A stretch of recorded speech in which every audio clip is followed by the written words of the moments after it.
රත්නෙන් අවසරයි අන්‍යාගමික පූජකතුමනි ශ්‍රී ලාංකික සහෝදර සහෝදරියනි මිත්‍රවරුනි ආදරණීය දූ දරුවනි අපේ රටට පමණක් නොවේ දියුණු නොදියුණු සෑම රටකම මේ අවස්ථාවේ තිබෙන බරපතලම ප්‍රශ්නය COVID-19 ගෝලීය වසංගතයයි. ලෝකේ පුරා මිලියන 180කට මේ රෝගය වැළඳී තිබෙනවා. මිලියන 3.9කට ආසන්න ජනගහනයක් මේ වන විට මිය ගොස් තිබෙනවා.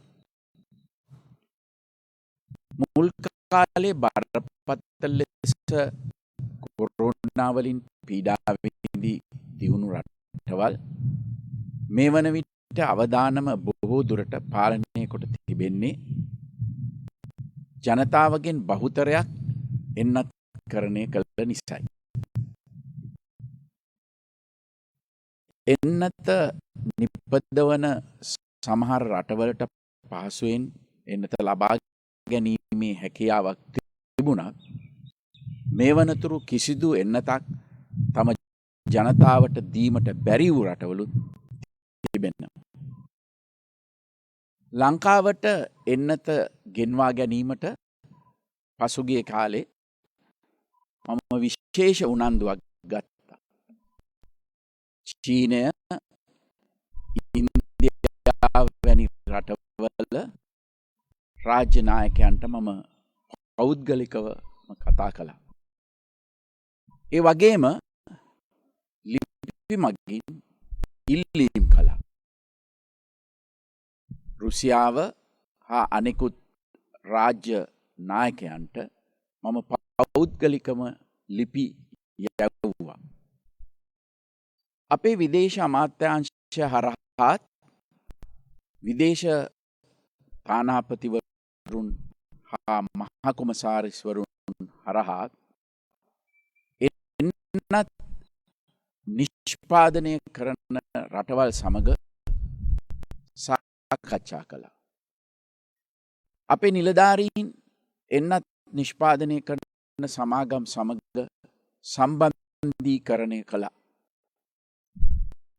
මේ සියලු උත්සාහයන් දැරුවේ මට අපේ රටේ සියලුම ජනතාව එන්නත් කරණය කිරීමට අවශ්‍ය වූ නිසයි. මේ උත්සාහයන්ගේ ප්‍රතිඵලයක් ලෙස මේ වන විට සෑම මාසකම අපට අවශ්‍ය එන්නත් විශාල ප්‍රමාණයෙන් රටට ලැබෙමින් පවතිනවා. අපි භාවිතා කරන්නේ ලෝක සෞඛ්‍ය සංවිධානය විසින් අනුමත කරන ලද එන්නත් පමණයි. මේ වන විට ඇස්ට්‍රාසෙනිකා එන්නත් 12,64,000ක්, සයිනෝෆාර්ම් එන්නත් 31,00,000ක්, ස්පුට්නික් එන්නත් 1,30,000ක් වශයෙන් මුළු එන්නත් මාත්‍රා 44,94,000ක් අපිට ලැබී තිබෙනවා. දැනට රටේ සෑම පළාතකම එන්නත්කරණය සාර්ථකව සිදුවෙමින් පවතිනවා.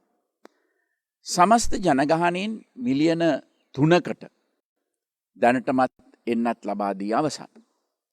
ජූලි මාස සයිනෝෆාර්ම් එන්නත් මාත්‍රා මිලියන 4කුත්, සයිනෝවැක් මාත්‍රා මිලියන 2 ලැබීමට නියමිතයි. එසේම ස්පුට්නික් මාත්‍රා මිලියන ලබා ගැනීමට කටයුතු යොදා තිබෙන.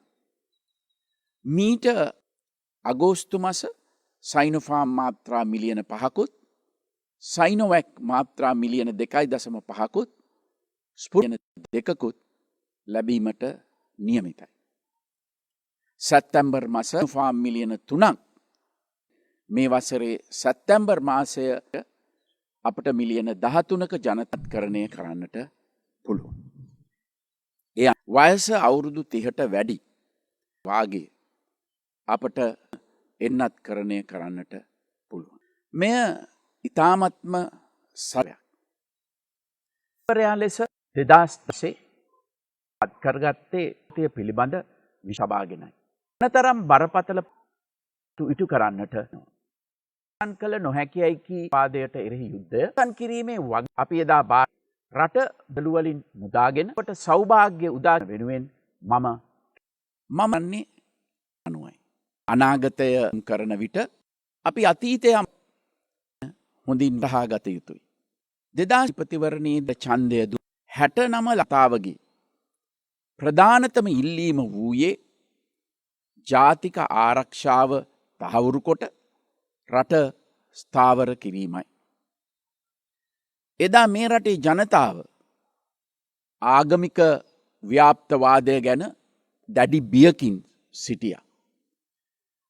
පාස්කු ඉරිදා ප්‍රහාරයත් සමග අපේ රටේ ආරක්ෂක යාන්ත්‍රණය බොහෝ සෙයින් දුර්වල වී ඇති බව ජනතාවට වැටහී තිබුණා. පසුගිය රජය විසින් ගත් වැරදි තීන්දු රාශියක් නිසා අපේ බුද්ධි අංශ දුර්වල වුණා. අපේ ආරක්ෂක අංශ ජාත්‍යන්තරය හමුවේ අභියෝගයට හා අපකීර්තියට ලක් වුණා. අපේ සිද්ධස්ථාන බලහත්කාරයෙන් අල්ලා ගනු ලැබුවා.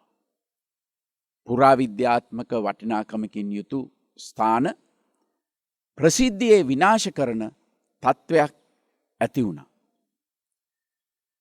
2009දී අපි අවසන් කළ ත්‍රස්තවාදය වඩාත් භයානක මුහුණුවරකින් යළි මතුවී තිබුණා. ජාතික ආරක්ෂාව සම්බන්ධයෙන් අපි මෙය වන විට විශාල ප්‍රගතියක් අත්පත් කරගෙන තිබෙනවා.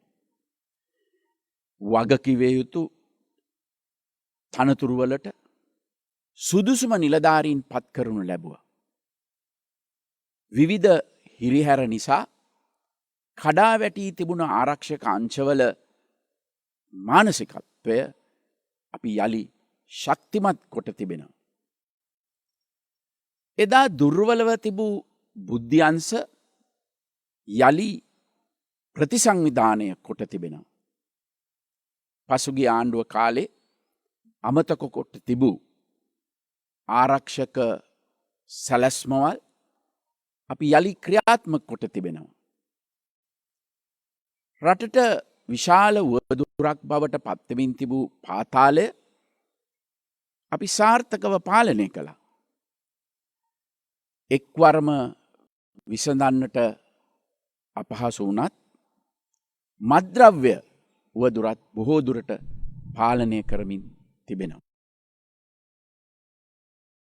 මේ වුවදුර සම්පූර්ණයෙන්ම ඉවත් කිරීමේ වැඩපිළිවෙලක් අපි ක්‍රියාත්මක කරනවා. අපේ කම්ම, අපේ සංස්කෘතිය, ජාතිකත්වය ගැන කතා කිරීම අපහාසයට, උපහාසයට ලක්වීමට හේතුවක් වූ යුගයක් අපි පසු කළා. අපි ඒ තත්ත්වය වෙනස් කළා. සෑම ජාතිකයෙකුටම සෑම ආගමිකයෙකුටම තම අනන්‍යතාවය රැකගෙන අනෙකෙකුට හිරිහැරයක් නොවී අභිමානයෙන් ජීවත් විය හැකි සාමකාමී පරිසරයක් මේ ටික කාලයක් තුලදී අප ගොඩනැගුවා.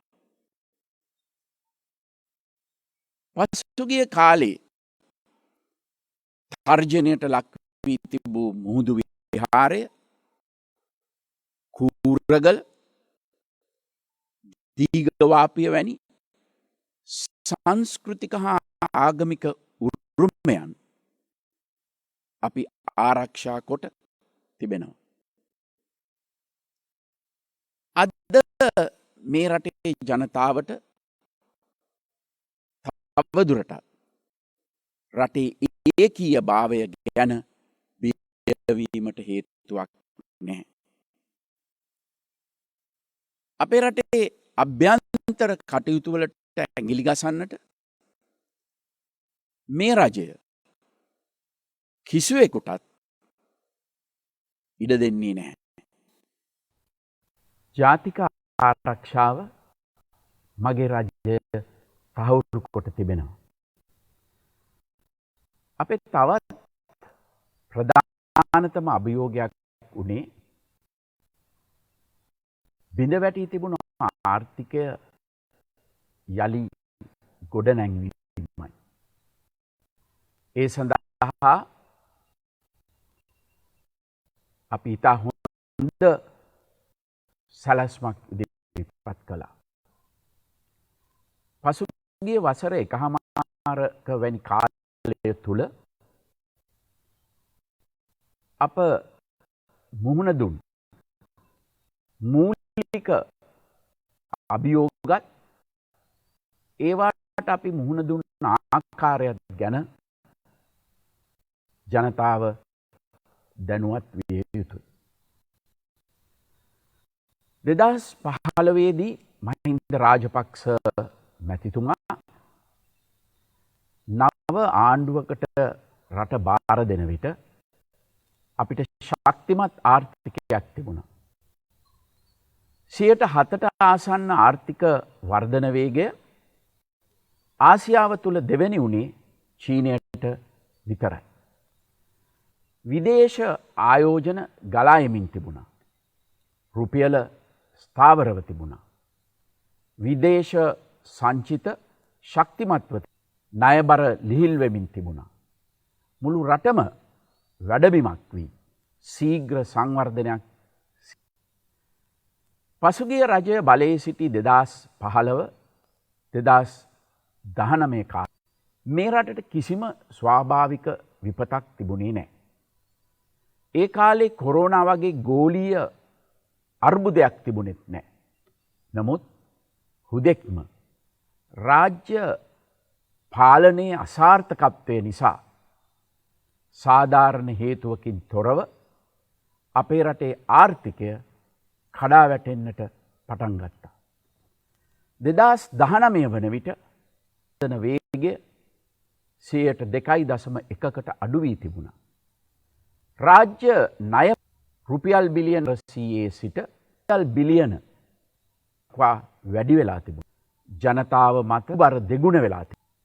රුපියල අස්ථාවර භාණ්ඩවල මිල අසීමිත ලෙස වැඩි වෙලා තිබුණා. අපනයන සංචිත දුර මේ ආකාරයට එකක්.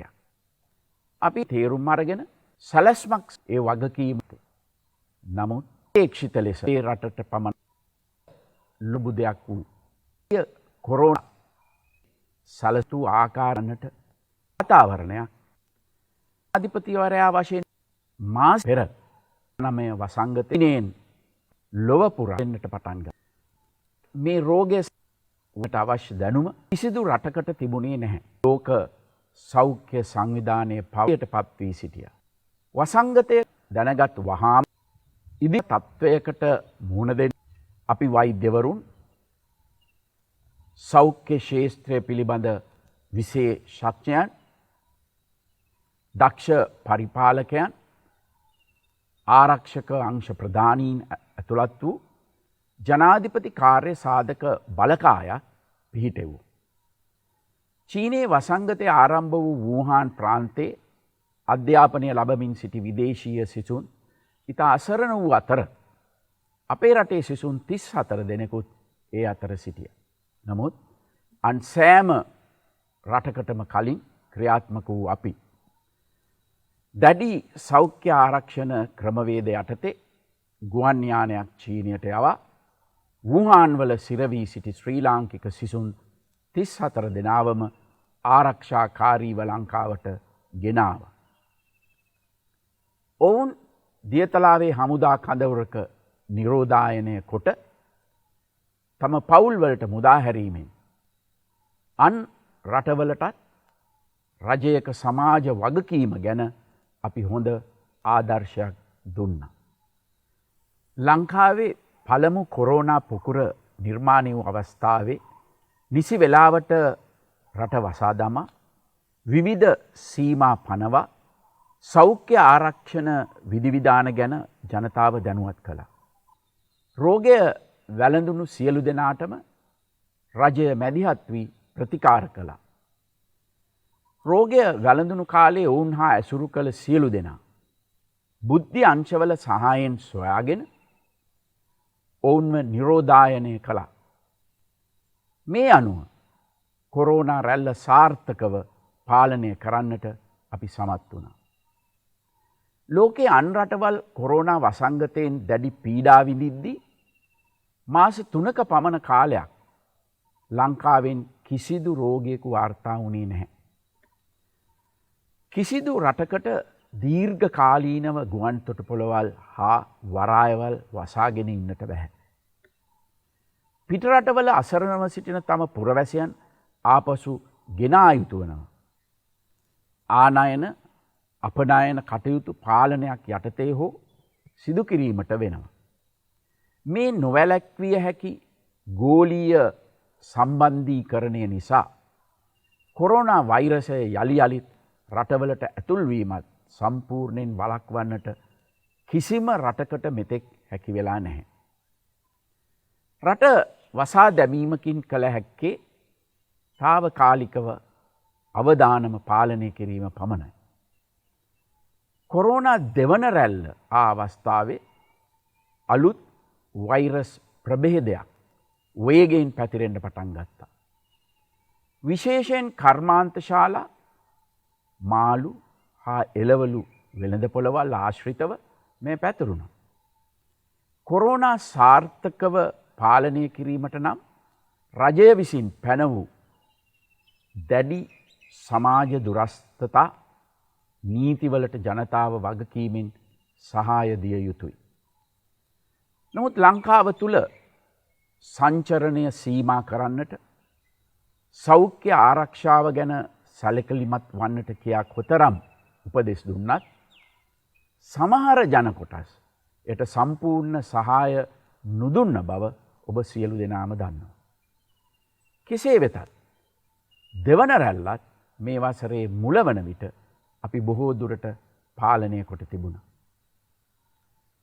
සිංහල අලුත් අවුරුදු කාලේ ජනතාව අවිධිමත්ව විශාල ලෙස කණ්ඩායම් ගැසී සංචාරය කිරීමේ අතුරු ප්‍රතිඵලයක් ලෙස අපි දැන් කොරෝනා 3 වන රැල්ලකට මුහුණ දී තිබෙනවා. මේ වන විට වෛරස් ප්‍රභේද ගණනාවක් රට තුළට ඇතුල් වී තිබෙන අතර වෛරසය වේගෙන් හා පහසුවෙන් පැතිරීම නිසා මින් පෙර වතාවලට වඩා අවදානම් තත්ත්වයක් උදා වී තිබෙනවා. රෝගය වේගෙන් පැතිරී ආසාදිතයින් ප්‍රමාණය ශීඝ්‍රයෙන් වැඩිවන විට එයට හදිසියේම මුහුණ දෙන්නට සෞඛ්‍ය අංශයට ඇති මානව සම්පත් හා අනෙකුත් පහසුකම් ප්‍රමාණවත් නැහැ. ඒ අනුව රජයට යළිත් රට වසා දමන්නට සිදු වුණා. මෙවැනි වසංගත තත්ත්වයක් සමග කරන සටනේදී ලෝකයේ අනිකුත් බොහෝ රටවලට මෙන්ම අපිටත් විටින් විට රට වසා දමන්නට සිදු වුණත් එම තීන්දුවේ අතුරු ප්‍රතිඵලත් අප තේරුම් ගත යුතුයි. ඒ අනුව විවිධ නීති රීති පනවන්නට සිදු වුණා. කර්මාන්ත ශාලා හා ආයතනවල වැඩ කරන පිරිස සීමා කරන්නට සිදු වුණා. නමුත් මේ තත්ත්වය අපේ කර්මාන්තවලට ඉතාම නරක විදියට බලපෑවා. විශේෂයෙන්ම ලංකාවට ඇමරිකානු ඩොලර් බිලියන 5ක පමණ ආදායමක් ගෙනා ඇඟලුම් කර්මාන්තයට මින් විශාල පාඩුවක් සිදු වුණා. ඔවුන්ගේ ඇනවුම් නවතා දමනු ලැබුවා. බොහෝ දෙනෙකුට රැකියා නැති වුණා. අපනයන ආදායම අඩු වුණා. විදේශ රටවලත් කර්මාන්ත වසා දැමීම නිසා අපේ විදේශගත ශ්‍රමකීන් ආපසු එන්න පටන් ගත්තා. ඔවුන් බොහෝ දෙනෙකුගේ රැකියාව අහිමි වුණා. වසංගතයට බියේ ලංකාවට ආපසුවා ලක්ෂ 2කට අධික විදේශගත ශ්‍රමිකයින් බොහෝ දෙනෙකුට ආපසු ඒ රටවලට යන්න තවමත් ඉඩ ලැබෙන්නේ නැහැ. ලංකාවට ලැබුණු විදේශ ප්‍රේෂණ මේ නිසා අඩු වුණා. සෞභාග්‍යයේ දැක්ම ප්‍රතිපත්ති ප්‍රකාශනය සකස් කරද්දී අපි වැඩිම බලාපොරොත්තුවක් තබා තිබුණේ සංචාරක ව්‍යාපාරය ගැන. ඇමරිකානු ඩොලර් බිලියන 4.5ක් වුණු සංචාරක ව්‍යාපාරය 2025 වන විට ඇමරිකානු ඩොලර් බිලියන 10ක් දක්වා දියුණු කරන්නට අපි සැලසුම් කොට තිබුණා. නමුත් අද මුළු ලෝකයේම සංචාරක ව්‍යාපාරය අර්බුදයකට ලක් වෙලා. ගුවන් තොටුපළවල් වහලා සංචරණය සීමා වෙලා. එහි ප්‍රතිඵලයක් ලෙස මිලියන 3කට වැඩි පිරිසක් ජීවිකාව සඳහා යම් ආකාරයකින් සම්බන්ධව සිටි අපේ සංචාරක ව්‍යාපාරය සම්පූර්ණයෙන්ම බිඳ වැටිලා. ඍජු හා වක්‍ර රැකියා ලක්ෂ ගණනාවක් නැති වෙලා. ස්වයං රැකියා කළ ලක්ෂ ගණනකට ආදායම නැති වෙලා. ඒ ශේස්ත්‍රයට සම්බන්ධ වී සිටි අය අද වන විට අසීරුවට පත් වෙලා. අපේ සංවර්ධන සැලැස්මේ තවත් විශාල බලාපොරොත්තුවක් වුණේ ඉඳිකිරීම් කර්මාන්තයයි. අපිට අවශ්‍ය වී තිබුණේ බිඳ වැටී තිබූ ඉඳිකිරීම් කර්මාන්තයේ පුනර්ජීවනයක් යළි ඇති කරන්නයි. විටින් විට කරන රට වසා දැමීම නිසා මේ ශේස්ත්‍රයට විශාල පහරක් වැදී තිබෙනවා. ඉඳිකිරීම් සමාගම්වලට අවශ්‍ය ආකාරයට සේවකින් ගෙන්වා ගන්න හැකියාවක් නැහැ. අවශ්‍ය වෙලාවට අමුද්‍රව්‍ය ගෙන්වා ගන්න හැකියාවක් නැහැ. පසුගිය වසර 1මාර තුල අපි බලාපොරොත්තු වුණු දේශීය හා විදේශීය ආයෝජන බොහොමයක් අපිට අහිමි වුණා. මේ සියලු කාරණා නිසා අපි මුලින් සැලසුම් කොට තිබූ විදේශ විනිමය ප්‍රමාණය අපට ලැබුණේ නැහැ. එවැනි තත්ත්වයක් යටතේ අපට විදේශ විනිමය වඩා පරිස්සමින් කළමනාකරණය කරන්නට වෙනවා. අපේ දේශීය ආර්ථිකයේ තවත් වැදගත් අංශයක් වන්නේ කුඩා හා මධ්‍යම පරිමාණ ව්‍යාපාරයි. සමස්ත දල ජාතික නිෂ්පාදිතයෙන් 50%කට වඩා ප්‍රමාණයකට දායකත්වය දක්වන මෙම ව්‍යාපාරවලටත් කොරෝනා වසංගතය විශාල ගැටලුවක් වුණා. ඔවුන්ගේ ව්‍යාපාර කටයුතු වලට දිගින් දිගටම බාධා සිදුවීම නිසා ඒ සමාගම් වලට ආදායම් අහිමි වී තමන්ගේ ණය ගෙවා ගන්නට හෝ වැටුප් ගෙවා ගන්න බැරිව බරපතල ප්‍රශ්න වලට මුහුණ දෙන්නට සිද්ධ වුණා. ජනතාව අතර මුදල් හිඟ වුණා. වාහන ලීස් කළ අයට වාරිකය ගෙවා ගන්නට බැරි වුණා. නිවාස ණයගත් අයට ඒ ණය වාරික ගෙවා ගන්නට බැරි වුණා. දිනපතා ණයට මුදල්ගෙන ව්‍යාපාර කරන අය ගැනුම්කරුවන් නොමැතිව අපහසුතාවයට පත් වුණා. මේ තත්ත්වයෙන් ඔවුන්ව මුදවා ගැනීම සඳහා ඔවුන්ගේ ණය ගෙවීමට අමතර කාලයක් ලබා දෙන්නට රජය ක්‍රියා කළා. ඒ අනුව සුළු හා මධ්‍යම පරිමාණ ව්‍යාපාරිකයන්ට ණය කල් ගැනීම පහසුකම් සපයන්නට රජය රුපියල් බිලියන 400කට වඩා වෙන් කළා. අපි බලයට ආවාට පසුව බදු අඩු කිරීම නිසා රාජ්‍ය ආදායම අඩු වුණා කියා විපක්ෂය අපට චෝදනා කරනවා. නමුත් අපි එදා එසේ නොකළා නම් මේ කොරෝනා වසංගත තත්ත්වයේ යටතේ ජනතාවට මීටත් වඩා පීඩනයක් ඇතිවෙන්නට තිබුණා. පසුගිය රජය ජනතාව මත විශාල බදු බරක් පනවා තිබුණා. 2015 2019 කාලය තුල ඍජු හා වක්‍ර බදු දෙගුණ වී තිබුණා. අපි බලයට වහාම ඒ පීඩනයෙන් ජනතාව නිදහස් කළා. මේ සියලු බාධක මැද අපි ජනතාව ජීවත් කරවීමේ වගකීම ඉටු කළා. රජය විසින් සෑම වසරකම අයවැයෙන්ම මුදල් වෙන්කොට ජනතාවට ලබා දෙන සහන රාශියක් තිබෙනවා.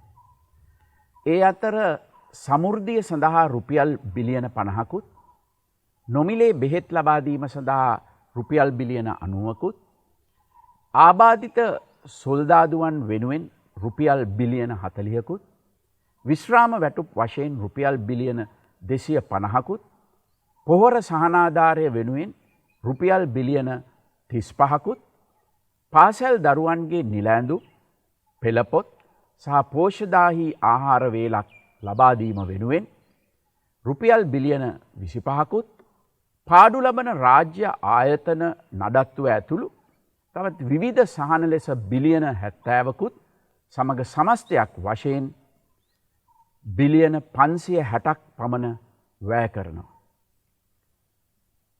කොරෝනා අර්බුදයට මුහුණ දීමට අලුත් වියදම් රාශියක් රජයට දරන්න සිදු වී තිබෙනවා. කොරෝනා වලට රට වසා දැමූ සෑම අවස්ථාවකම දෛනික ආදායමක් නොමැතිව අසරණව සිටි ජනතාවට රුපියල් 5000ක් දීමනාව ලබා දෙන්නට අපි සෑම වටයකම රුපියල් බිලියන 30ක් පමණ වැය කරනවා. මේ වෙන විට අවස්ථා ගණනාවකදී රජය මෙම වියදම දරා තිබෙනවා. කොරෝනා වසංගතය සම්බන්ධයෙන් සෞඛ්‍ය ක්ෂේත්‍රයට අදාළව අමතර වියදම් රාශියක් රජය දරනවා.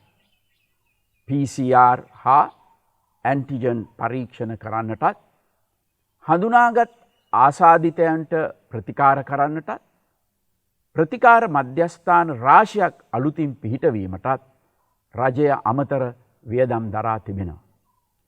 රජය මගින් නඩත්තු කරනු ලබන නිරෝධායන මධ්‍යස්ථානවල වියදමට අමතරව තමන්ගේම නිවස්වල නිරෝධායනය වන සෑම පවුලකටම සති 2ක් සඳහා රුපියල් 10000ක සහන මල්ලක් ලබා දෙනවා. කොරෝනා අර්බුදය පටන්ගත්දා සිට මේ වනතුරු රුපියල් බිලියන 260කට වඩා ජනතා සහන වෙනුවෙන් රජය වියදම් කොට තිබෙනවා. සැලසුම් කොට තිබූ සහනාධාරවලට කොරෝනා වියදමත් එකතු වූ විට එය පසුගිය වසරේ රටේ සමස්ත රාජ්‍ය ආදායම වන රුපියල් බිලියන 1380න් හරි අඩක් පමණ වෙනවා. කොරෝනා වසංගතය නිසා ඇති වූ අසීරු තත්ත්වය යටතේ පවා රජය කිසිම විටක මිලියන 1.4කට වැඩි රජයේ සේවකයන්ගේ වැටුප් අඩු කරන්නට හෝ දීමනා ඉවත් කරන්නට කටයුතු කළේ නැහැ. අපේ විදේශ විනිමය ආදායම් අඩු වුණාට රජය විසින් පිටරට මූල්‍ය ආයතනවලට ගෙවිය යුතු ණය වාරික ගෙවීම පැහැර හැරියේ නැහැ. පසුගිය කාලේ විවිධ රජයන් විසින් ගෙන තිබුණු ණය නිසා අපට වසරකට ඇමරිකානු ඩොලර් බිලියන 4ක පමණ විශාල ණය වාරිකයක් ගෙවන්නට තිබෙනවා. රජයට මේ ණය ගෙවන්න බැරි වෙයි කියා මතයක් විපක්ෂය ජනගත කළා.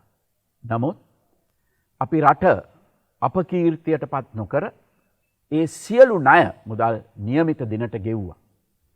මේ තත්ත්වය යටතේ විදේශ විනිමය අර්බුදයක් වළක්වා ගැනීම රජයේ වගකීමයි. ඒ නිසා රජයක් වශයෙන් අපිට යම් දැඩි තීන්දුව ගන්න සිද්ධ වුණා. සමහර අත්‍යවශ්‍ය නොවන ආනයනයන් පාලනය කරන්නට. විශේෂයෙන්ම සුකෝපභෝගී භාණ්ඩ ආනයනය පාලනය කරන්නට අපිට සිදුවුණේ ඒ නිසයි. මේවා හැමදාටම පවත්වාගෙන යන්නට බලාපොරොත්තු වෙන සීමාවන් නෙවෙයි.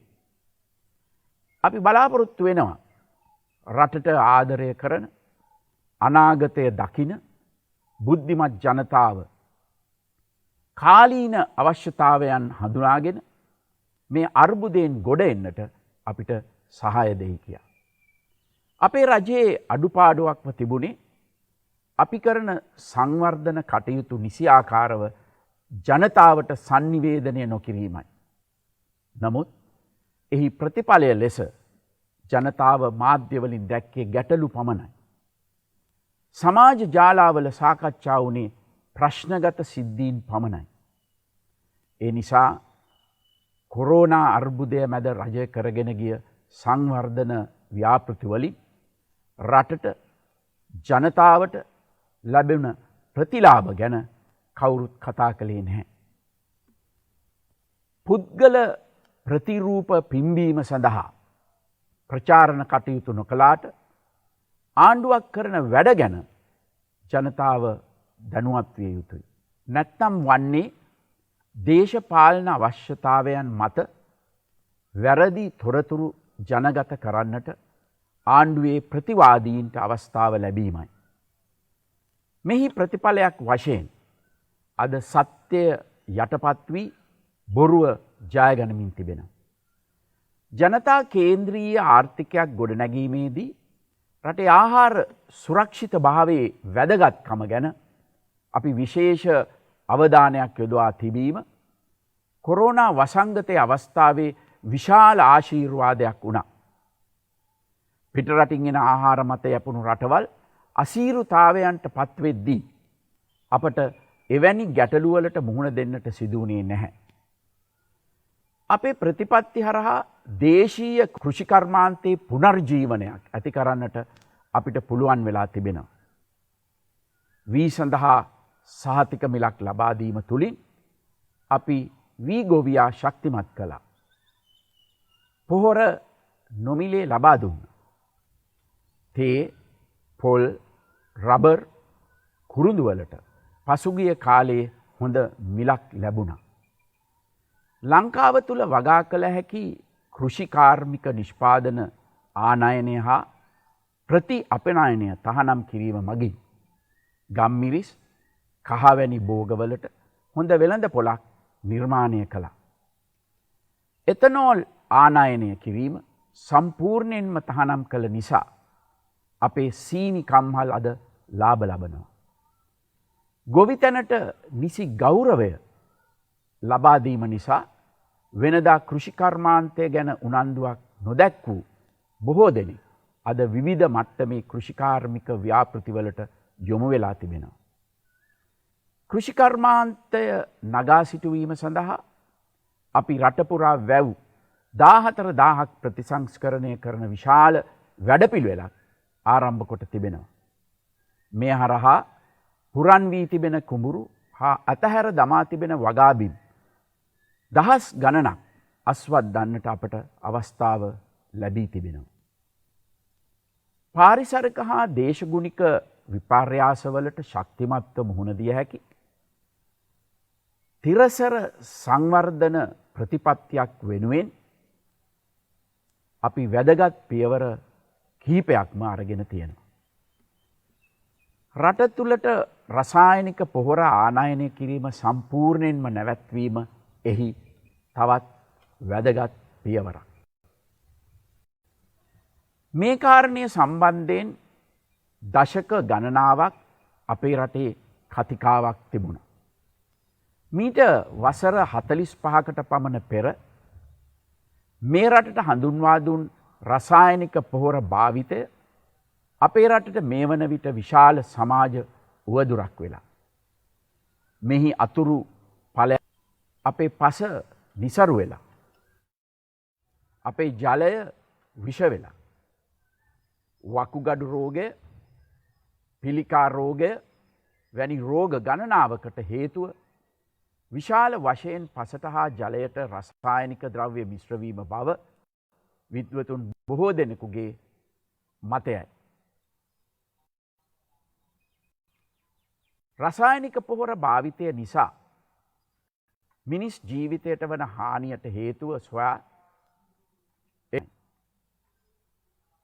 දීර්ඝ කාලීනව ජනජීවිතයට වන හානිය ගැන විශාල කතිකාවක් සමාජය තුළ තිබුණත් ඒ සම්බන්ධයෙන් ඍජු තීන්දුවක් ගැනීමේ හැකියාව මින් පෙර කිසිදු රජයකට තිබුණේ නැහැ.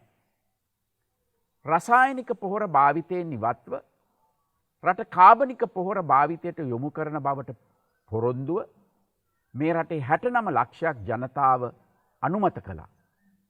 ඒ නිසා සෞභාග්‍යයේ දැක්ම ප්‍රතිපත්ති ප්‍රකාශනයේ සඳහන් වූ එම පොරොන්දුව ඉටු කිරීමට මම බැඳී සිටිනවා.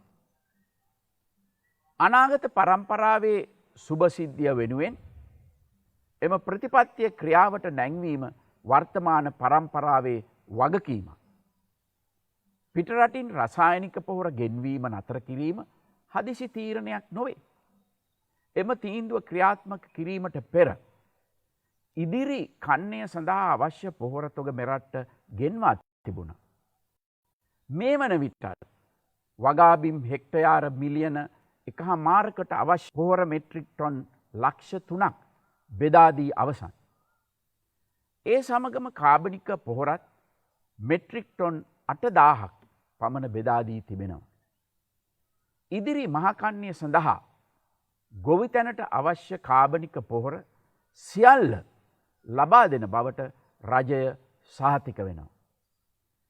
අපි මේ ප්‍රතිපත්තිමය තීරණය ගැනීමත් සමග රට තුළ කාබනික පොහොර නිෂ්පාදනය කිරීම සඳහා ව්‍යවසායකයන් හා සමාගම් විශාල වශයෙන් ඉදිරිපත් වී තිබෙනවා. කලින් කලට වෙනස් වන ප්‍රතිපත්ති නිසා දශක 3කට ආසන්න කාලයක් අපට පීඩා කළ යුද්ධය ඍජු ස්ථාවර ප්‍රතිපත්තියක් යටතේ වසර 2.5ක් වැනි කෙටි කාලයකින් අවසන් කළ ආකාරය මා ඔබට මතක් කරන්නට කැමතියි. රටට හිතකර සාධනීය හේතු මත නිවැරදි තීරණයක් ගෙන ඉදිරියට තැබූ පය ආපසු නොගත යුතුයි. දැන් අපි ක්‍රමයෙන් කාබනික පොහොර භාවිතය වර්ධනය කළ යුතුයි. ජාතියක් වශයෙන් එක්ව මේ සඳහා සෑම දෙනාම අත්වැල් බැඳගත යුතුයි. දේශීය මෙන්ම විදේශීය විශේෂඥයින් අපට පෙන්වා දෙන්නේ කාබනික පොහොර භාවිතයේ දීර්ඝ කාලීන වාසි රටක් වශයෙන් අපට නිසැකවම බලාපොරොත්තු විය හැකි බවයි. පස සරුසාර වීම, ඵලදායීතාව ඉහළ යාම, වැඩි ආදායමක් බලාපොරොත්තු විය හැකි වීම, කෘෂි නිෂ්පාදන සඳහා විශාල වෙළඳපොළක් විවෘත වීම මෙන්ම ජනතාව වඩා නිරෝගීමත් වීම අපට ලැබෙන ප්‍රතිලාභ අතර තිබෙනවා. මිනිසා ස්වාභාවික පරිසරයට කරන බාහිර බලපෑම් නතර කළහොත් ඉතා ඉක්මනින් තමන්ට වූ හානිවලට පිළියම් කරන්නට පරිසරයට හැකියාව තිබෙනවා. කොරෝනා පළමු රැල්ල ආව අවස්ථාවේ එක අවස්ථාවක සති ගණනාවක් ලෝකේ සෑම රටක්ම වාගේ වසා දමනු ලැබුවා. ඒ අවස්ථාවේ එම රටවල ඉතා අපිරිසිදුව තිබූ වායු තලය ඉබේම වාගේ පිරිසිදු වුණා. මෙයින් ඉතා හොඳ පණිවුඩයක් ලොවට කීවා. එනම් මිනිසා පරිසරයට හානි නොකරනවා නම් හිතනවාට වඩා වේගෙන් පරිසරය ක්‍රියාත්මක වී මිනිසාව ආරක්ෂා කරගන්නා බවයි. ලෝක වෙළඳපොලේ තරඟ කරන්නට නම් පිටරටින් ගෙන්වන තේ සමග හෝ වෙනත් අමුද්‍රව්‍ය සමග අපේ තේ මිශ්‍ර කළ යුතුය කියා මතයක් තිබුණා. නමුත් අපේ තේවල ප්‍රමිතිය ආරක්ෂා කළ යුතුයයි රජය දැඩි ස්ථාවරයක සිටියා. එහි ප්‍රතිඵලයක් වශයෙන් 2019ට වඩා දල වශයෙන් තේ කිලෝවකට රුපියල් 83ක් පමණ වැඩිපුර ගන්න කර්මාන්ත ශාලාවලට පුළුවන් වුණා. 2021 වන විට මෙම මිල තවත් ඉහළ ගියා. පමණක් නොව තේ නිෂ්පාදනයද ඉහළ ගිය නිසා 2021 පළමු මාස 4න් තේ කර්මාන්ත උපයපු විදේශ ආදායම වන රුපියල් බිලියන 81 පසුගිය වසරේ පළමු මාස 4ට වඩා රුපියල් බිලියන 17කින් වැඩි වී තිබෙනවා. ලෝක වෙළඳපොලේ අනෙකුත් රටවලට සාපේක්ෂව අපගේ සිලෝන් ටී කිලෝවක් සඳහා ඩොලර් 4.82ක ඉහළම අගය විදේශ විනිමය වශයෙන් අපට ලැබුණා. අපි ගත් අමාරු නමුත් නිවැරදි තීන්දුවල ප්‍රතිඵල සාර්ථක බවට මෙය හොඳ උදාහරණයක්. රසායනික පොහොර නොමැතිව ගොවිතැන දියුණු කරන්නට බැහැ කියන මතය දරන අයට මේ තීරණය නිසා ලැබෙන දීර්ඝ කාලීන ආර්ථික ප්‍රතිලාභ ඉදිරියේදී පැහැදිලි වනවා නිසකයි. අද කාබනික පොහොර යොදා කරන නිෂ්පාදන වලට ලෝකයේ පුරා විශාල ඉල්ලුමක් තිබෙනවා. ලංකාව රසායනික පොහොර භාවිතා නොකරන රටක් වශයෙන් ජාත්‍යන්තරය හඳුනාගත් විට අපිට විශාල වෙළඳ පොලක් විවෘත වෙනවා. එයින් ගොවියන්ට හා ව්‍යවසායකයන්ට ඉතා හොඳ මිලක් අපේක්ෂා කරන්නට පුළුවන්. කාබනික ආහාරවලට ලෝකයේ විශාල ඉල්ලුමක් තිබෙනවා.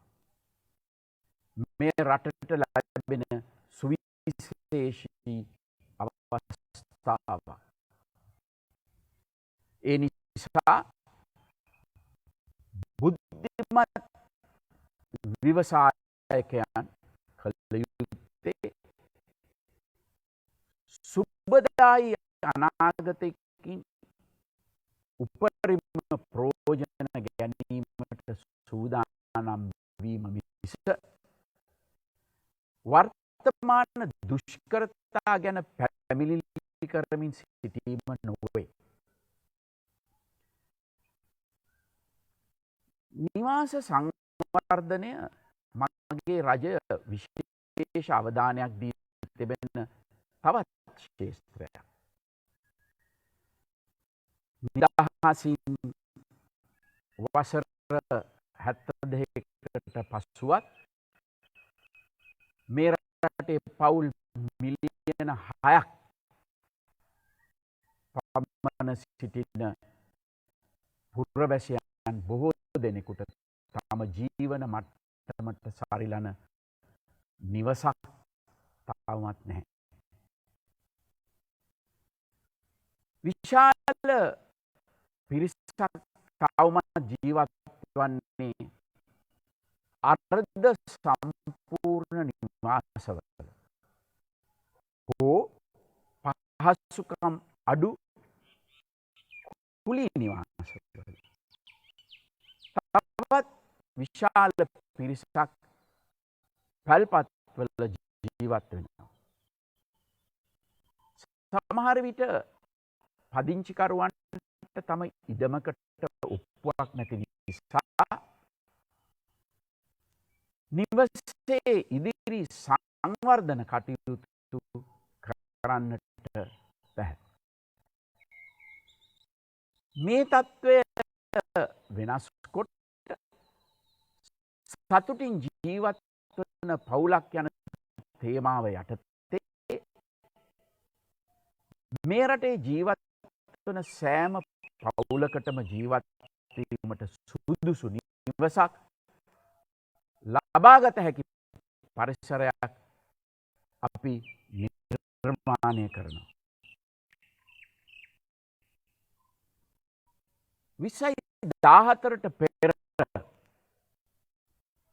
අප විසින් සාර්ථකව කරගෙන නිවාස සංවර්ධන ව්‍යාපෘති යළිත් වේගවත්ව ක්‍රියාත්මක කිරීම ආරම්භ කොට තිබෙනවා.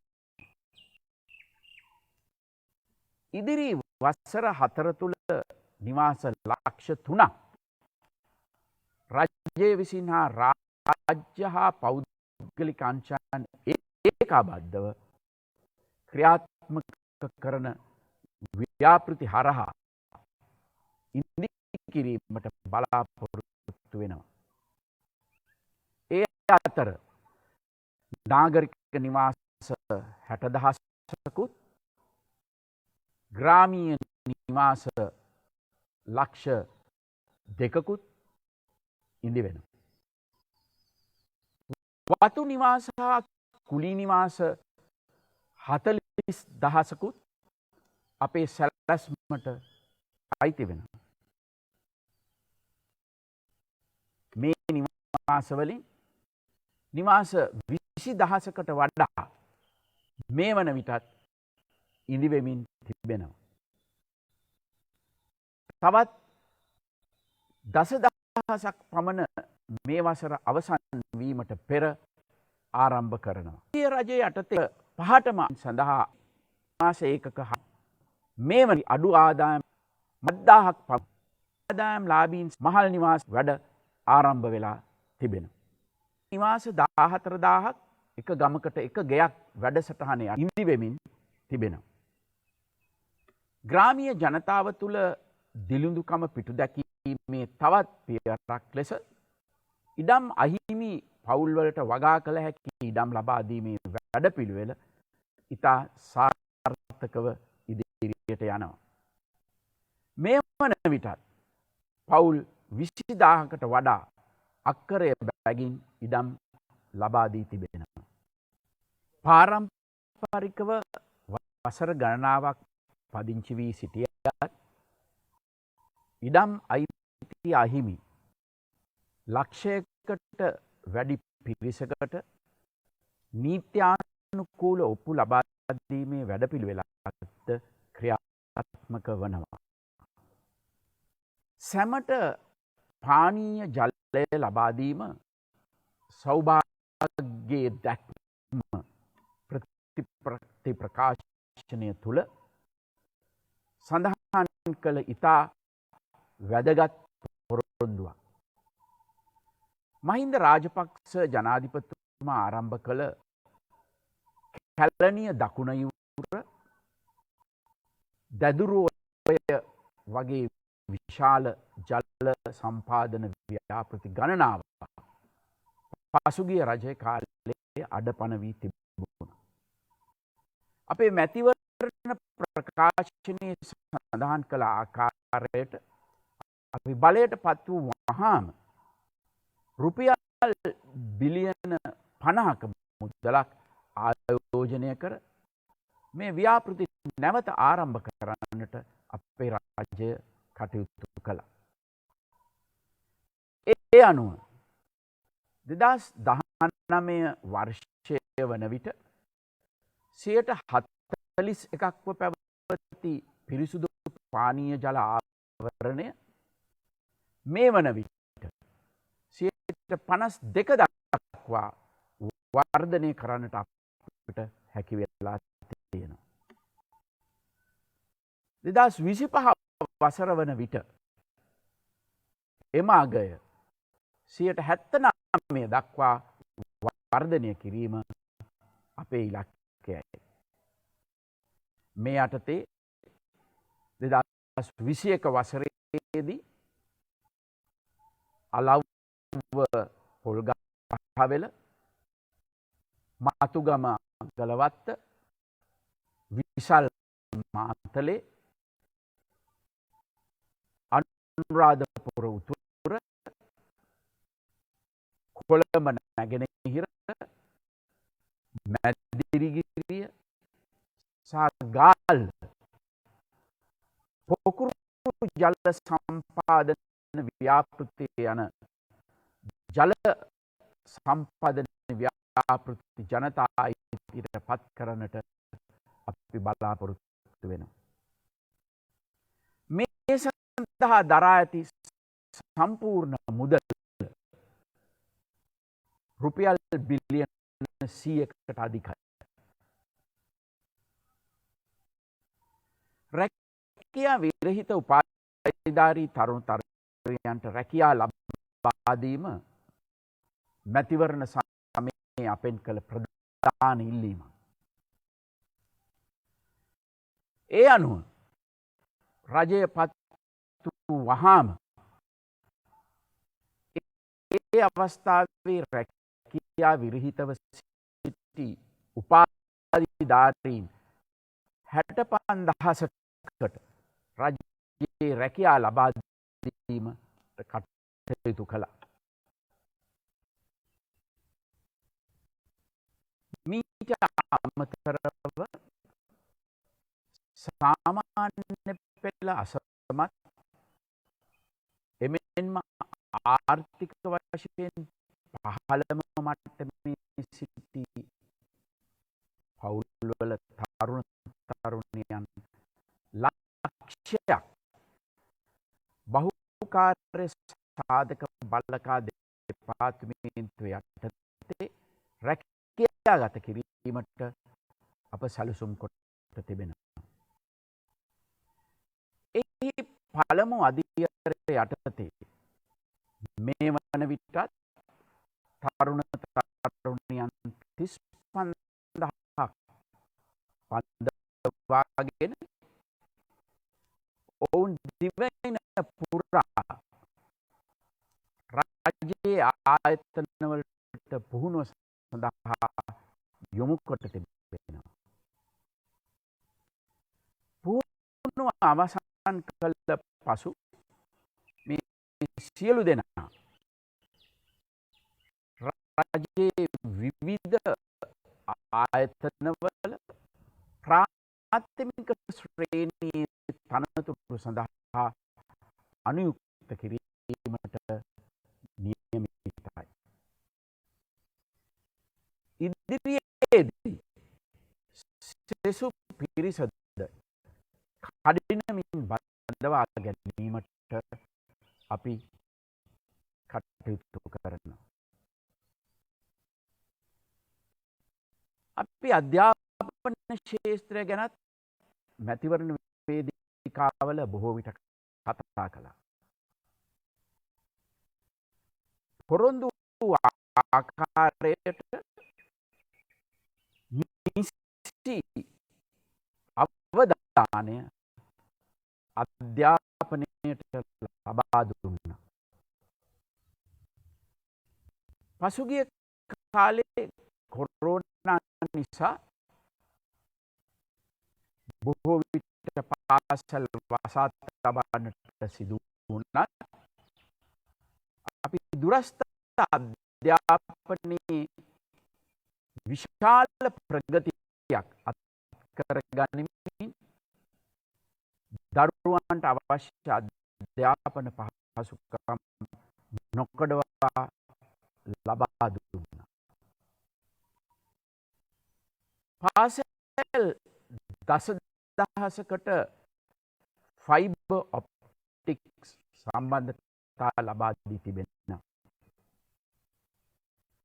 තවත් පාසල් මේ වැඩසටහනට සම්බන්ධ කරමින් පවතිනවා. දැනට පවතින ජාතික පාසල් 373ට අමතරව පාසල් 1000ක් ජාතික පාසල් ලෙස සංවර්ධනය කරනවා.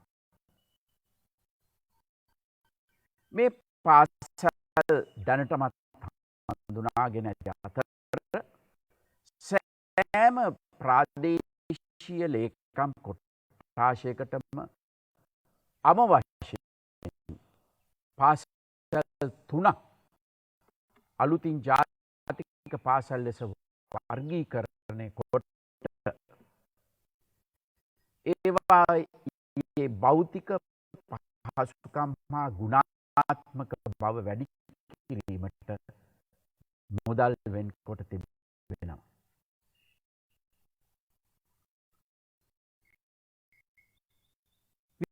විශ්වවිද්‍යාලවලට වාර්ෂිකව ඇතුළත් කරගන්නා සිසුන් ප්‍රමාණය දැනටමත් 30%කින් ඉහළ නංවා තිබෙනවා. ඒ අනුව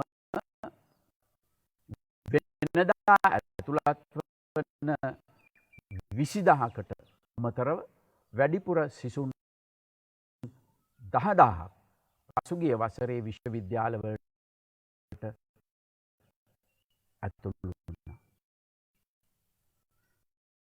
නිදහසින් පසු එක් වසරක් තුළ සරසවිවරම් ලබන සිසුන් ප්‍රමාණය මෙතරම් ඉහළ ගිය අන් වසරක් නැහැ. මීට අමතරව මේ වසරේ විවෘත විශ්වවිද්‍යාලවලට තාක්ෂණික උපාධි සඳහා අලුතින් සිසුන් 10,000ක් බදවා ගන්නටත් ඔවුන්ට පළමු වසරේ සිටම රැකියා කරන ගමන් අධ්‍යාපනය ලබා දීමටත් අපි සියල්ල සූදානම් කොට තිබෙනවා. පසුගිය මැයි මාසයේ ලංකාවේ පළවෙනි දේශීය වෛද්‍ය විශ්වවිද්‍යාලය ලෙස ගම්පහ වික්‍රමාරච්චි දේශීය වෛද්‍ය විද්‍යායතනය ජාතික විශ්වවිද්‍යාල පද්ධතියට එකතු වුණා. මේ වසරේ ආරම්භ වන දෙවන විශ්වවිද්‍යාලය ලෙස වවුනියාව විශ්වවිද්‍යාලය අගෝස්තු මාස විවෘත කිරීමට නියමිතයි. යාපනය සහ නැගෙනහිර විශ්වවිද්‍යාලවල සිද්ධ වෛද්‍ය ඒකක විශ්වවිද්‍යාල පීඨ දක්වා උසස් කරනු ලබන අතර ප්‍රාසංගික කලාව ප්‍රවර්ධනය සඳහා යාපනයේ විශ්වවිද්‍යාලය තුළ ශ්‍රීමත් පොන්නම්බලම් රාමනාදන් ප්‍රාසංගික කලා පීඨය ස්ථාපනය කරනු ලබනවා. මැතිවරණ කාලය තුළ අප ලබා දුන් පොරොන්දුවක් ඉටු කරමින් ලංකාවේ සියලු ගුරු විද්‍යාපීඨ සියල්ල ඒකාබද්ධ කර ජාතික ගුරු පුහුණු විශ්වවිද්‍යාලයකුත් සියලු රාජ්‍ය හෙද පාසල් ඒකාබද්ධ කොට ජාතික හෙද විශ්වවිද්‍යාලයකුත් ආරම්භ කිරීමට සියලු කටයුතු සූදානම්. වැවිලි කර්මාන්තයට හා කෘෂි කර්මාන්තයට අදාළ දැනට ස්ථාපිත සියලු පර්යේෂණ ආයතන ඒකාබද්ධ කොට වැවිලි හා කෘෂි කර්මාන්තය පිළිබඳ ජාතික විශ්වවිද්‍යාලයක් ගොඩනැගීම සඳහා මේ වෙනටත් කැබිනට් අනුමැතිය ලැබී තිබෙන.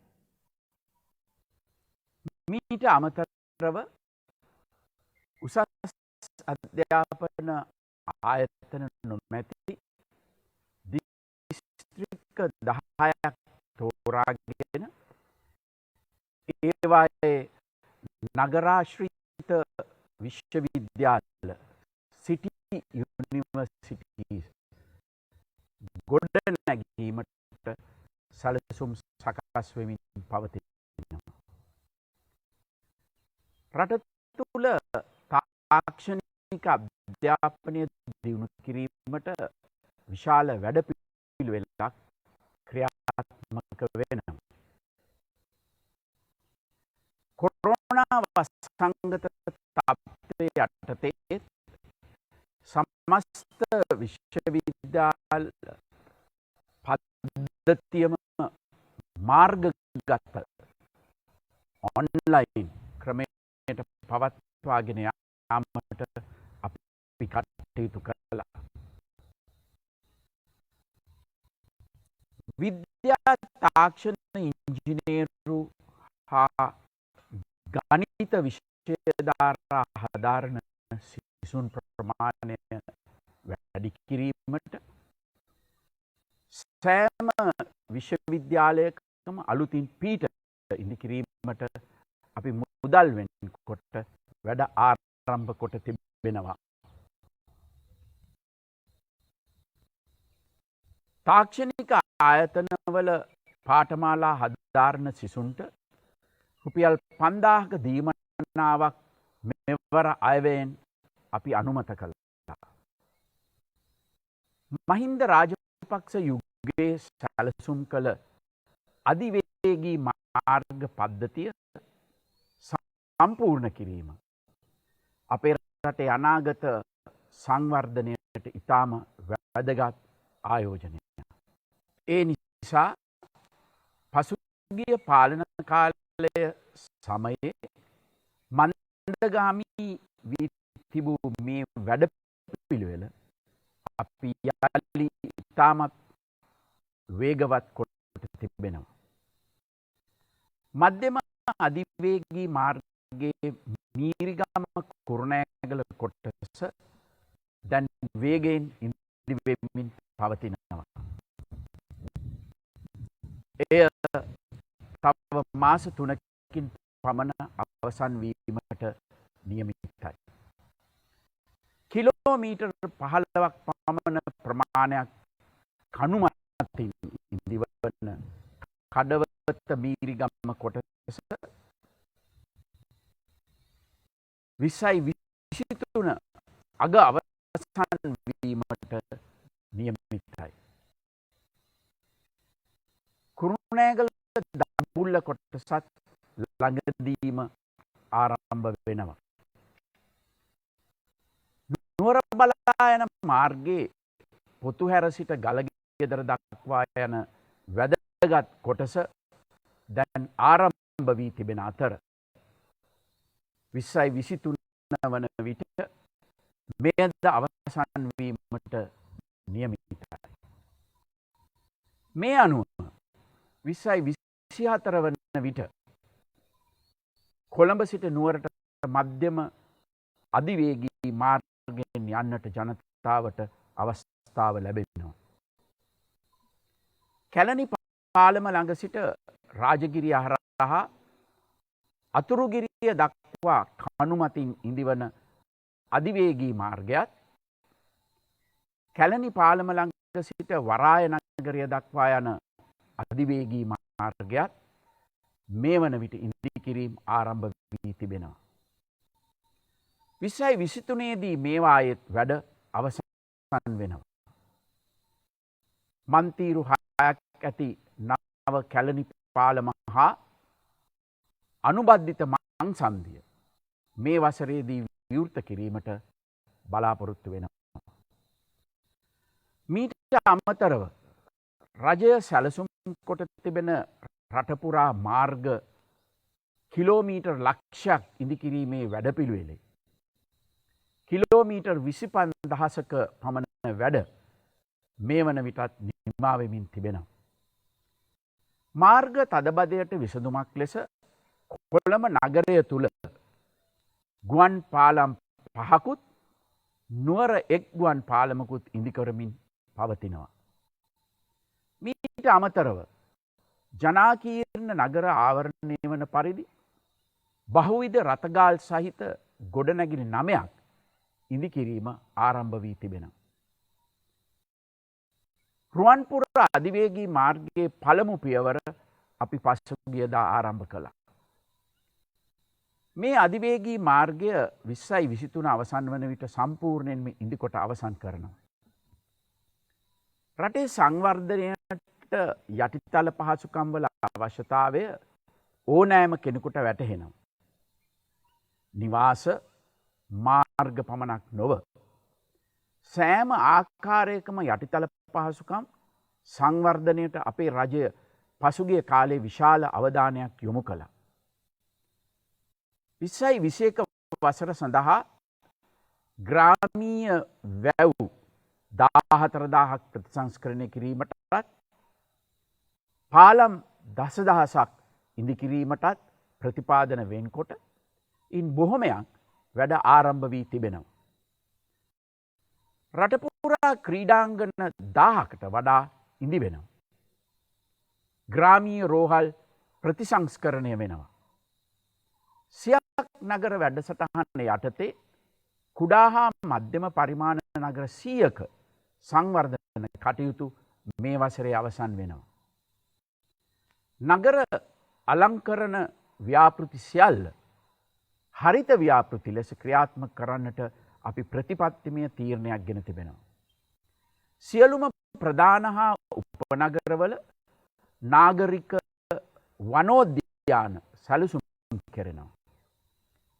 අනවසර ඉදිකිරීම් සහ කසල බැහැර කිරීම් හේතුවෙන් පසුගියදා විශාල සමාජ කතිකාවකට හේතු මුතුරාජවෙල තෙත්බිම රජයට පවරාගෙන ඒ රැම්සා තෙත්බිමක් ලෙස සංරක්ෂණය කිරීමට කැබිනට් මණ්ඩල අනුමැතිය ලබා දී තිබෙනවා. තාක්ෂණය මත පදනම් වන සමාජයක් බිහි කිරීමට උපකාරයක් ලෙස ගාල්ල, කුරුණෑගල, නුවරඑළිය, මහනුවර හා දඹුල්ල නගරාශ්‍රිතව තාක්ෂණික උද්‍යාන ඉදිවෙමින් පවතිනවා. 2030 වන විට ලංකාවේ බලශක්ති අවශ්‍යතාවයෙන් 70%ක් පුනර්ජනනීය බලශක්ති ප්‍රභවයන්ගෙන් උත්පාදනය කරන බව අප දුන් මූලික පොරොන්දුවක්. මේ ප්‍රතිපත්තිය ක්‍රියාවට නැංවීමට අපි පියවර රාශියක් ගෙන තිබෙනවා. ගමට බලාගාරයක් වැඩසටහන යටතේ කිලෝවොට් 100ක ධාරිතාවක් සහිත ග්‍රාමීය මට්ටමේ කුඩා සූර්ය බලාගාර 7000ක් දේශීය ආයෝජනයන් හරහා ඉදිකිරීමට කටයුතු ආරම්භ කර තිබෙන අතර ඉන් මෙගාවොට් 750ක් ජාතික විදුලි බල පද්ධතියට එකතු වෙනවා.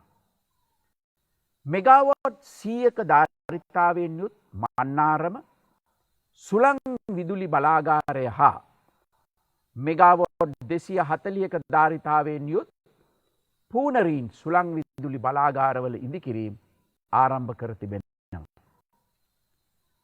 මෙගාවොට් 120 උමා ඔය සහ මෙගාවොට් 35ක බ්‍රෝඩ්ලන්ඩ් විදුලි බලාගාරය මේ වසරේ වැඩ අවසන් වෙනවා. මෙගාවොට් 31.5ක ධාරිතාවකින් යුතු මොරගොල්ල ජල විදුලි බලාගාරයේ කටයුතු 2023 දී අවසන් වෙනවා.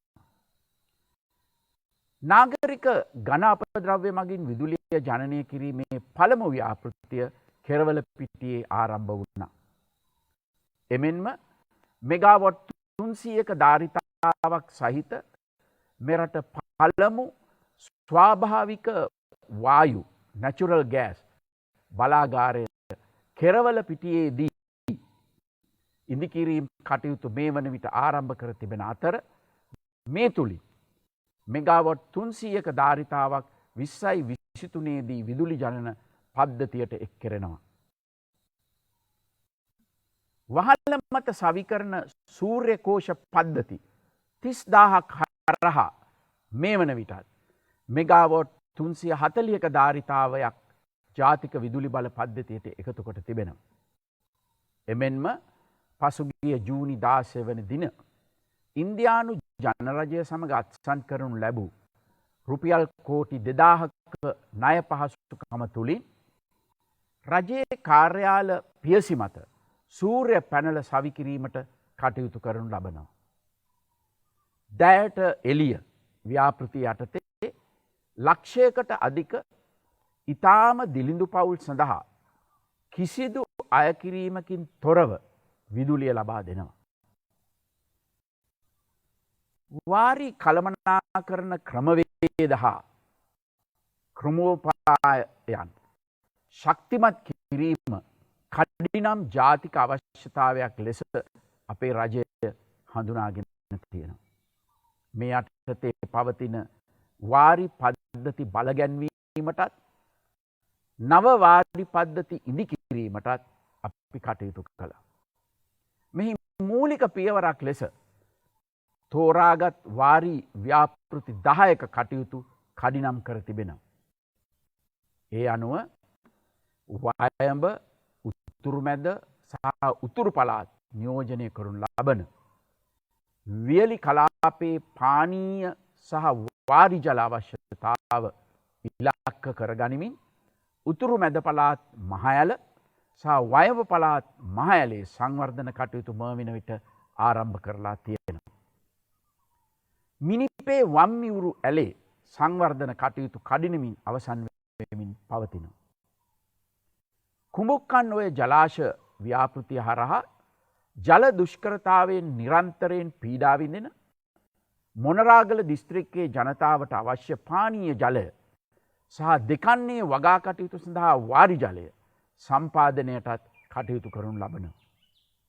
පහළ මල්වතුවය සහ මුන්දෙනියාරු වාරි ව්‍යාපෘතිය හරහා විශේෂයෙන් මන්නාරම සහ අනුරාධපුර දිස්ත්‍රික්කවලටත් නැගෙනහිර පළාතේ පානීය සහ වාරි ජල අවශ්‍යතා සම්පූර්ණ කෙරමින් තිබෙනවා. ඖෂධ ආනයනය සඳහා රජය වාර්ෂිකව විශාල මුදලක් වැය කරනවා. මෙම විශාල වියදම අවම කර ගැනීමට රාජ්‍ය ඖෂධ නිෂ්පාදන සංස්ථාව හරහා දේශීය වශයෙන් ඖෂධ නිෂ්පාදනය ඉහළ නැංවීමට අපි කටයුතු කළා. ඒ අනුව මේ වන විට සංස්ථාව එහි උපරිම නිෂ්පාදන ධාරිතාව ඉක්මවා ඖෂධ නිෂ්පාදනය කරනු ලබනවා. මෙම වසර තුළ පමණක් රාජ්‍ය ඖෂධ නිෂ්පාදන සංස්ථාව රෝහල් පද්ධතිය සඳහා නව ඖෂධ වර්ග 7ක් ඇතුළුව ඖෂධ වර්ග 65ක දේශීයව නිෂ්පාදනය කරනු ලබනවා. ඒ අතරින් ඖෂධ වර්ග 36ක අමුද්‍රව්‍ය දේශීයව සපයා ගැනීම මගින් ආනයනය සඳහා දරන ලද විශාල මුදලක් ඉතිරි කර ගැනීමට හැකි වෙලා තිබෙනවා. හොරණ මිල්ලෑව ප්‍රදේශයේ පිළිකා නාශක ඖෂධ විකලාංග උපකරණ සහ සාමාන්‍ය ඖෂධ නිෂ්පාදනාගාරයක් වශයෙන් ඖෂධ නිෂ්පාදනාගාර 3ක් ඉදිකිරීම ආරම්භ කිරීම සඳහා වන මූලික ප්‍රසම්පාදන කටයුතු මේ වෙන විටත් සිදු කර අවසන්. මෙම සියලුම ව්‍යාපෘතිවල අවසාන අරමුණ වෙන්නේ රට තුළ දේශීය වශයෙන් ඖෂධ අවශ්‍යතාව සම්පූර්ණ කර ගැනීමත් ඒ මගින් විශාල විදේශ විනිමය ප්‍රමාණයක් රට තුළ ඉතිරි කර ගැනීමත්. මීට අමතරව රාජ්‍ය ඖෂධ නිෂ්පාදන සංස්ථාවට අනුබද්ධව මෙරට රාජ්‍ය පෞද්ගලික හවුල්කාරීත්ව ආයතන කිහිපයකුත් දැනටමත් ඖෂධ නිෂ්පාදනාගාර ආරම්භ කර තිබෙනවා. ලංකාවේ භූමියට අලුතින් එක්වුණු හෙක්ටයාර් 269ක් වූ කොළඹ වරාය නගරයට දේශීය හා විදේශීය ආයෝජකින් ගෙන්වා ගැනීමේ අවස්ථාව දැන් අපිට උදා වෙලා තියෙනවා. වරාය නගර ආර්ථික කොමිෂන් සභා පනත පාර්ලිමේන්තුවේ සම්මත වුණාට පසු ඒ සඳහා 100% ශ්‍රී ලාංකිකයින්ගෙන් සමන්විත කොමිෂන් සභාවක් මාපත් කළා. අප විසින් ගොඩනැගීමට බලාපොරොත්තු වන මූල්‍ය නගරය සඳහා ප්‍රථම ආයෝජනය ලෙස ඩොලර් මිලියන 400ක ආයෝජනයකින් ඉදිවන කුළුණු දෙකකින් සමන්විත වාණිජ ගොඩනැගිල්ලක් සඳහා කැබිනට් මණ්ඩලයේ හා පාර්ලිමේන්තුවේ මුදල් කමිටුවේ අනුමැතිය මේ විනටත් ලැබී තිබෙනවා. මීට දින කීපයකට පෙර ලංකාවේ ආයෝජන අවස්ථා පිළිබඳ අන්තර්ජාතික සම්මේලනයක් අපි Zoom තාක්ෂණය හරහා පැවැත්වුවා. එහිදී දේශීය හා විදේශීය ආයෝජකයින් පෙන්වන ලද විශාල උද්‍යෝගය අපේ අනාගත සංවර්ධන කටයුතු සඳහා ආයෝජන ගෙන්වා ගැනීමට ඇති ඉඩකඩ පිළිබඳ ධනාත්මක පණිවිඩයක් ලබා දෙන්න. කලාපයේ වේගයෙන් දියුණුවන අනෙක් රටවල් හා සංසන්දනය කළ හැකි සාර්ථකත්වයක් විදේශ ආයෝජන සම්බන්ධයෙන් අපිට අත් කරගන්නට පුළුවන් නම් එය අපේ රටේ විදේශ සංචිත ශක්තිය